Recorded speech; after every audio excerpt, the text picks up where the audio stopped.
Sports for Real with Coach Hall. Last Tuesday, on March 5th, at about 1 o'clock, the Dartmouth men's basketball team held a meeting to vote on unionizing. They brought in the National Labor Relations Board.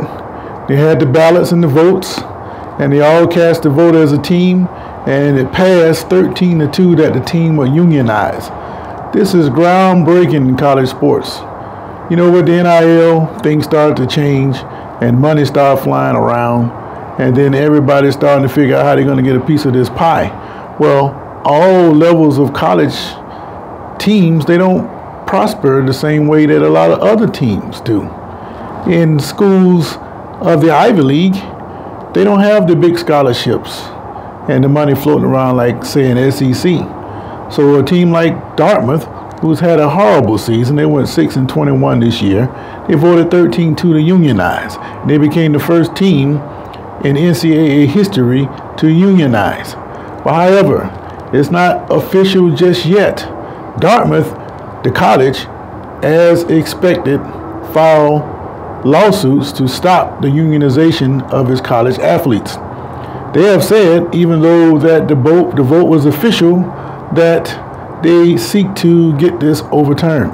And this is something that the entire college landscape is looking at, because if the unions are allowed to take hold, this is going to completely destroy the NCAA as you know it. It's already well on the way to being that way, but this will utterly, like hitting it with a nuclear bomb, just destroy it instantly. So of course, the institutions, they want to fight against this. Now, this is not nothing new. The University of Northwestern football team a couple years ago tried it. Right now, the Southern California men's and women's athletes are in the process of trying to unionize themselves. But here's the difference between what Northwestern did, who ultimately failed. It's because you had schools in the Big Ten that are public schools that became the problem, that they could not unionize, even though Northwestern is a private school. But here's the difference. The Ivy League, they're all private schools. There's no public Ivy League schools. And because of that, with the money that's not coming in to the Ivy League, like say a Big Ten, it gives a powerful block as to how that most student athletes are really doing. There are a couple of guys on Dartmouth's team that have to have jobs, and they're already part of the union. And by the way, the union that we're talking about is the SEIU, and that is the School Employees International Union, specifically Local 560. They represent a lot of the people that work for Dartmouth, and now you have these couple of athletes and the team that have joined with them. If that's allowed to stand, like I say, this is going to be groundbreaking, and it's going to destroy NCAA amateurism as we have known it. Now, is that a good thing? You're going down, you're opening up a can of worms if this is allowed to continue. There's no right or wrong here.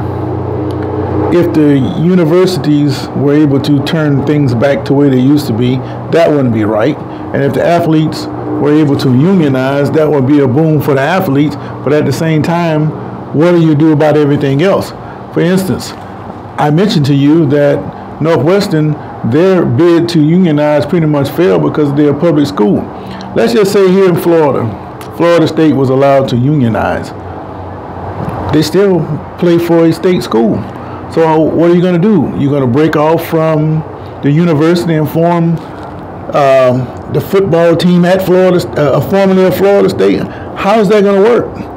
And what if the university president say, well, you guys are professional, we don't want you on campus anymore? Where are you going to play your games? You're going to have to cut some kind of deal with NFL teams or city-owned stadiums like they have here in Jacksonville, in Orlando. And I just don't see that being the case, that everybody would be able to go and do such a thing. So you're opening up a can of worms when you start talking about making these athletes public employees. And then what about the laws, Title IX, that the women have to have equal representation in sports? So it's a lot of different ways that this thing can go. So like the players on Dartmouth said, well, we probably won't be on the team when all this stuff is settled. And it's going to be a long time before that case is settled. But when it does get settled, I don't know how long I'm going to be here. I think I'm going to be here till 100. But if I'm not, I at least want to see how all this thing shakes out. But the bottom line is the institutions who have been controlling all of this money, they have lost control. And they want all that money to come back. And it's affected not only the institutions, but the coaches that hire these institutions. Take Nick Saban, for instance. I heard it on the podcast. I won't mention the podcast. They questioned whether Alabama, they're dealing with the situation where the playing field has now become leveled.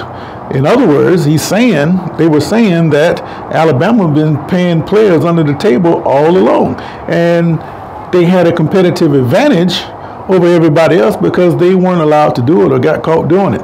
But Alabama, they've been doing it the whole time.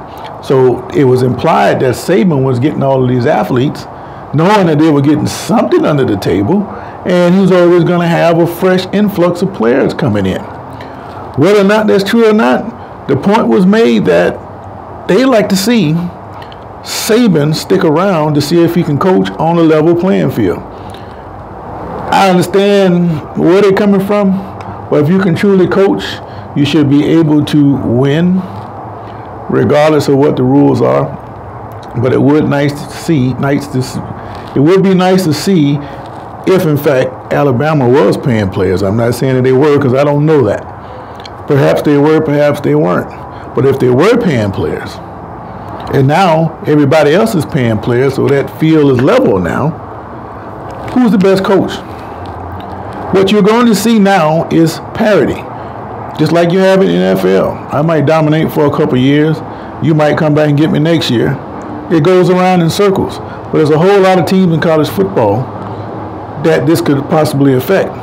And all players, all they really care about now is the money.